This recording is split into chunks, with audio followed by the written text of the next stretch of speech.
नमस्कार, सुप्रभात। स्वागत है आप सभी का। आप देख रहे हैं न्यूज गंगा। मैं हूं आपके साथ मनीषा। नजर डालेंगे देश और दुनिया की बड़ी और अहम खबरों पर, लेकिन इससे पहले ले चलते हैं आपको सुर्खियों की ओर। 9 करोड़ किसानों के खाते में आएगी 2000 रुपए की किस्त। आज जारी होगा पीएम किसान सम्मान योजना की 7वीं किस्त। किसानों को सरकार की एक और चिट्ठी, कहा बातचीत के दरवाजे खुले। 20 राज्यों तक पहुंचेगा आंदोलन। शहरों में समर्थन जुटा रहे पंजाब के किसान नेता। यूपी सरकार का फैसला, मनरेगा मजदूरों को भी मिलेगी पेंशन और आवास की सुविधा। हरियाणा में किसानों का उग्र प्रदर्शन। किसानों ने खोद डाला। दुष्यंत चौटाला के लिए बनाया गया हेलीपैड। दिल्ली की तैयारी पूरी। सीएम केजरीवाल का दावा, पहले फेज में लगाई जाएगी 51 लाख लोगों को कोरोना वैक्सीन। हिरासत में लिए गए प्रियंका गांधी समेत अन्य कांग्रेस नेताओं को किया गया रिहा। किसान आंदोलन के समर्थन में किया था मार्च। भागवत खिलाफ हो जाए तो मोदी सरकार उनको भी आतंकी बना देगी, राहुल गांधी ने कहा। कोरोना ने फिर डराया। ब्रिटेन से आने वाले मेघालय में अब नहीं कर सकेंगे एंट्री। और स्टूडेंट्स के लिए मोदी सरकार की योजना, 4 करोड़ छात्रों के बैंक अकाउंट में आएगी छात्रवृत्ति। प्रधानमंत्री नरेंद्र मोदी आज यानी 25 दिसंबर को प्रधानमंत्री किसान सम्मान निधि के तहत मिलने वाले वित्तीय लाभ की अगली किस्त जारी करेंगे। किसानों के आंदोलन के बीच सरकार की ओर से किसानों को एक और चिट्ठी लिखी गई चिट्ठी में कहा गया है कि सरकार किसानों की हर मांग पर चर्चा करने के लिए तैयार है। सरकार ने साफ तौर पर कहा है कि अभी भी बातचीत के रास्ते खुले हुए हैं। कृषि कानून के मसले पर जारी किसानों के आंदोलन के बीच हरियाणा के मुख्यमंत्री मनोहर लाल खट्टर का बयान आया। उन्होंने कहा कि आजकल हम तमाशा देख रहे हैं। कानून रद्द करने के लिए लोग दबाव बना रहे हैं। सभी तरीके से हर किसी को अपनी बात रखने का अधिकार है। दिल्ली सरकार ने दिल्ली वालों को वैक्सीन देने का इंतजाम कर लिया है, तो वहीं सीएम केजरीवाल ने ये दावा किया है कि पहले फेज में लगाई जाएगी 51 लाख लोगों को कोरोना वैक्सीन। हरियाणा के कुरुक्षेत्र में किसानों ने रिलायंस से जुड़ी दुकानों को बंद करवा दिया। इसके अलावा पटियाला के रसूलपुर गांव में किसानों ने जियो मोबाइल टावर बिजली को भी काट दिया। यूपी सरकार ने फैसला किया है कि अब मनरेगा मजदूरों को भी मिलेगी पेंशन और आवास की सुविधा। किसान अब आंदोलन अब देश के अन्य हिस्सों में भी बढ़ाना चाहते हैं। रिपोर्ट्स के अनुसार इन किसान नेताओं का मकसद दिसंबर के अंत तक किसान आंदोलन को 20 राज्यों के करीब 500 शहरों तक पहुंचाना है। हरियाणा कांग्रेस प्रमुख कुमारी शैलजा ने कहा है कि हरियाणा सरकार ने किसानों के खिलाफ मामला दर्ज करके सारी हदें पार कर दी हैं। वहीं कुमारी शैलजा ने यह भी कहा कि बीजेपी सरकार किसानों की आवाज को लगातार दबा रही है। पश्चिम बंगाल में अगले साल होने वाले विधानसभा चुनाव से पहले बीजेपी और तृणमूल कांग्रेस के बीच एक दूसरे पर आरोप लगाने का दौर तेज हो गया है। तो वहीं बीजेपी सांसद का भी ये कहना है कि बीजेपी के सभासद और 3 नेताओं को थाने के अंदर पीटा गया। केरल के मुख्यमंत्री पिनराई विजयन दिल्ली बॉर्डर पर कृषि कानूनों के खिलाफ प्रदर्शन कर रहे किसानों के समर्थन में आ गए हैं और वहीं आलोचना करते हुए कहा कि उद्योगपतियों के हितों का ध्यान रखा जा रहा है, लेकिन किसानों का नहीं। नए कोरोना स्ट्रेन के चलते मेघालय ने ब्रिटेन के यात्रियों पर प्रतिबंध लगा दिया है। महाराष्ट्र के औरंगाबाद में एक महिला के कमर में दर्द की शिकायत है। कमर का इलाज कराने पहुंची महिला की जांच में पता चला कि उसके पूरे शरीर में पस भर चुका है। तो वहीं डॉक्टरों के मुताबिक ये कोरोना से ठीक होने के बाद का नया लक्षण है। ब्रिटेन से भारत आए 5 कोरोना वायरस संक्रमित दिल्ली एयरपोर्ट से लापता हो गए हैं। किसी को उनका सुराग नहीं मिल रहा है। उनमें से 3 मिल गए थे, लेकिन 2 की तलाश जारी। डाक विभाग देश भर के प्रसिद्ध मंदिरों के साथ एमओयू करने जा रहा है। इसके तहत वो इन मंदिरों का पवित्र प्रसाद आपके घर तक पहुंचाएगा। 9 मुस्लिम संगठनों ने फैसला किया है कि चीन में बनने वाली कोरोना वैक्सीन का इस्तेमाल मुस्लिम नहीं करेंगे। उनका कहना है कि चाइना की वैक्सीन में सुअर यानी पॉग का इस्तेमाल हुआ है। कर्नाटक सरकार ने बताया है कि कोविड-19 के नए स्वरूप यानी स्ट्रेन के संक्रमण को काबू करने के लिए एहतियातन 24 दिसंबर से 1 जनवरी तक रात में 11 बजे से सुबह 5 बजे तक कर्फ्यू लगाने का फैसला है। 2021 में मिलेगी दिल्ली वासियों को हेल्थ कार्ड सुविधा। सीएम केजरीवाल ने दिए वेंडर चयन के निर्देश। हैदराबाद स्थित भारत बायोटेक ने भारत के ड्रग कंट्रोलर जनरल के साथ अपनी कोविड-19 वैक्सीन कोवैक्सीन के आपातकालीन उपयोग प्राधिकरण के लिए आवेदन किया है। राष्ट्रीय जांच एजेंसी एनआईए ने भगोड़े खालिस्तानी आतंकवादी गुरजीत सिंह निज्जर को दिल्ली एयरपोर्ट से गिरफ्तार किया। आपको बता दें, निज्जर को पूरे खालिस्तान केस में गिरफ्तार किया गया है। कोरोना वायरस के नए स्ट्रेन को लेकर चिंता बढ़ी है, तो इसी बीच महाराष्ट्र सरकार ने कहा है कि ब्रिटेन से आने वाले यात्रियों को संस्थागत पृथकवास यानी इंस्टीट्यूशनल क्वारंटीन में रखा जाएगा, जिन्हें जांच में संक्रमित पाया जाएगा और रोजाना जिला निगरानी अधिकारी उनसे रिपोर्ट भी लेंगे। होंडा कॉर्स इंडिया लिमिटेड ने ग्रेटर नोएडा के 2 कारखानों को औपचारिक रूप से बंद करने का ऐलान कर दिया है। आपको बता दें कि इस कारखाने को बंद करने से हजारों लोगों की नौकरी पर संकट बनाया है।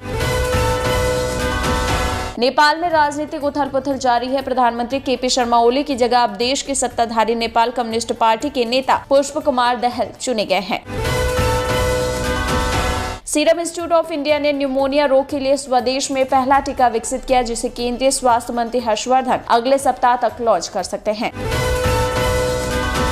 अयोध्या में भगवान श्री राम के मंदिर निर्माण में सहयोग के लिए अब तक करीब 1.25 अरब रुपए का दान श्री राम ट्रस्ट के पास आ चुका है।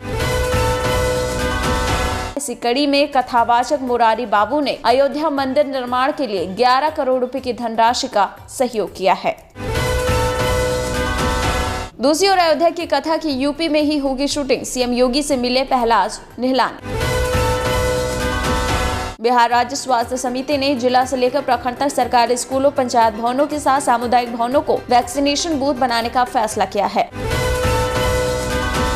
बिहार में कोरोना के टीकाकरण की तैयारी में गांव पर विशेष जोर दिया जा रहा है। यही कारण है कि राज्य स्वास्थ्य समिति ने सभी चिकित्सा केंद्रों के प्रभारी को टीकाकरण के लिए टास्क फोर्स गठन करने का निर्देश दिया है। दूसरी ओर महोबा में कोचिंग पढ़ने जा रहे 1 दर्जन छात्रों को ट्रक ने कुचल दिया, जिसमें से 2 की मौत हो गई है, जबकि हालत 4 की गंभीर बनी हुई है। तेजस्वी ने बिहार के किसानों को किसान आंदोलन में साथ आने की अपील करते हुए कहा कि बिहार के किसानों की देश में सबसे कम आय है। उन्होंने सवाल उठाते हुए कहा कि आखिर देश में सबसे कम आय बिहार के किसानों की ही क्यों है। हरियाणा सरकार ने राज्य के ग्रामीण निकाय के अधिकार क्षेत्र में आने वाले बिजली उपभोक्ताओं की बिजली पर 2% पंचायत कर लगाने का फैसला किया है। कोविड-19 महामारी के मद्देनजर दिल्ली के चर्चों में इस वर्ष क्रिसमस समारोह साधारण तरीके से ही आयोजित किया जाएगा, जिसमें सामूहिक उपस्थिति सीमित होगी और आगंतुकों के सीधे प्रवेश पर भी प्रतिबंध होगा। उत्तराखंड उच्च न्यायालय ने Shri Guru Ram Rai institute of medical and health sciences पर 30 विद्यार्थियों को 2017-18 के नर्सिंग कोर्स में कथित गैर कानूनी ढंग से प्रवेश देने के मामले में 5 लाख रुपए का जुर्माना लगाने का आदेश दे दिया है। श्री कृष्ण जन्म स्थान और शाही ईदगाह के मामले में हिंदू आर्मी द्वारा सिविल जज की अदालत में 1 सप्ताह पहले दी गई अर्जी पर अब 4 जनवरी को सुनवाई होनी है। श्री राम जन्मभूमि तीर्थ क्षेत्र के एक सदस्य ने बताया है कि अयोध्या में अब भव्य राम मंदिर की नींव का कामकाज जनवरी से शुरू होगा। दूसरी ओर अर्जेंटीना की पूर्व मिस वर्ल्ड नोर्मा कॉपेगली की त्रासदी भरी घटना में मौत हो गई। आपको बता दें 17 दिसंबर को वो अपने घर के पास वॉक कर रही थी, तभी पीछे से एक बस ने उन्हें टक्कर मारकर बुरी तरह घायल कर दिया था। यूपी के एटा में समाज को शर्मसार कर देने वाली घटना को अंजाम दिया गया। यहाँ चलते टेम्पो में कुछ लड़कों द्वारा बीएससी के छात्रा के साथ गैंगरेप किया गया। निशानेबाज वर्तिका सिंह ने केंद्रीय महिला आयोग का सदस्य बनाने के नाम पर 25 लाख रुपए की डिमांड का आरोप लगाते हुए स्मृति ईरानी और उनके निजी सचिवों के खिलाफ एमपी एमएलए कोर्ट में परिवारवाद दायर किया है। पाकिस्तान के सदाबहार दोस्त चीन ने कर्ज देने के लिए इमरान सरकार से अतिरिक्त गारंटी की मांग रखी है। जाहिर है कि चीन अब अपनी शर्तें रख पाकिस्तान को आर्थिक गुलामी की ओर ढकेल रहा है। आतंकवादी समूह अपनी शक्ति और प्रभाव को मजबूत करने के लिए कोरोना वायरस महामारी का उपयोग कर रहे हैं। आपको बता दें अंतर्राष्ट्रीय आपराधिक पुलिस संगठन इंटरपोल ने यह खुलासा किया है। विश्व प्रसिद्ध ज्योतिर्लिंग महाकाल मंदिर के नजदीक खुदाई में मिले 1000 साल पुराने मंदिर की जांच के लिए दिल्ली से आए 3 सदस्यीय टीम उज्जैन पहुंची। वहीं टीम ने महाकाल मंदिर पहुंचकर अवशेषों की जांच की। उनके अनुसार वो 10वीं और 11वीं शताब्दी के बताए जा रहे हैं। मथुरा के जिला न्यायालय में तैनात एक महिला अपर जिला जज के पिता ने आत्महत्या कर ली है। वहीं पुलिस आत्महत्या के कारणों का पता लगाने में जुटी है। भाजपा के सदर विधायक देवेंद्र राजपूत ने किसानों को कांग्रेस का एजेंडा बता डाला। उन्होंने कहा कि जो किसान दिल्ली बॉर्डर पर उद्यम कर रहे हैं वो किसान नहीं है, एजेंट है। कांग्रेस वालों के एजेंट बन रखे हैं। एक तरफ कोरोना के टीकाकरण की तैयारी की जा रही है तो दूसरी तरफ नर्सरी के एडमिशन को रद्द करने की भी तैयारी हो रही है। बच्चों के लिए कोरोना का टीका न होने के कारण स्कूल जून के अंत तक बंद रहने की संभावना है। तो दूसरी ओर कोरोना की रफ्तार सुस्त पड़ चुकी है। 24 घंटे में 24,712 नए केस सामने आए, जबकि 312 लोगों की मौत हुई। मध्य प्रदेश में स्कूलों के शीतकालीन अवकाश को निरस्त कर दिया गया है। ये अवकाश इसलिए निरस्त किए गए हैं क्योंकि कोरोना संक्रमण के कारण कक्षाओं का संचालन प्रभावित हुआ। बॉलीवुड एक्ट्रेस कंगना रनौत ने आने वाले कुछ दिनों में बॉम्बे हाईकोर्ट जाने का फैसला लिया है। दरअसल मुंबई के सिविल कोर्ट ने उनके घर को टूटने से बचाने की याचिका को खारिज कर दिया है, जिसकी वजह से अब वो बॉम्बे हाईकोर्ट का दरवाजा खटखटाने जा रही हैं। नए साल में कार और बाइक खरीदारों को महंगाई का झटका लगने वाला है। अब हीरो मोटोकॉर्प ने भी 1 जनवरी से अपनी मोटरसाइकिलों के दाम में 1,500 रुपए यानी 1,500 रुपए तक की बढ़त करने का ऐलान किया है। ब्रिटेन में कोरोना वायरस का नया स्ट्रेन मिलने से पूरी दुनिया खौफजदा है। इसी बीच दक्षिण अफ्रीका से यात्रा कर आए कुछ लोगों के संपर्क में आने में कोरोना वायरस के एक और नए वेरिएंट का पता चला है। विराट कोहली की पैटर्निटी लीव खेल जगत में चर्चा का विषय बनी है। कुछ लोगों ने इसकी तारीफ की तो कुछ ने आलोचना। वहीं अब पूर्व भारतीय क्रिकेटर दिलीप जोशी ने विराट कोहली के इस फैसले पर सवाल उठाए और कहा कि अगर मैं खुद को उनकी जगह रखकर देखूं तो मैं कभी नहीं जाता। मेरे लिए नेशनल ड्यूटी किसी भी दूसरी चीज से पहले है। तो ये तो थी देश और दुनिया की बड़ी और अहम खबरें। ऐसे ही ताज़ा तरीन अहम खबरों के लिए आप तुरंत सब्सक्राइब कर लीजिए हमारा चैनल न्यूज़ गंगा। अगर खबर अच्छी लग रही तो हमें कमेंट बॉक्स में मैसेज भी कर सकते हैं।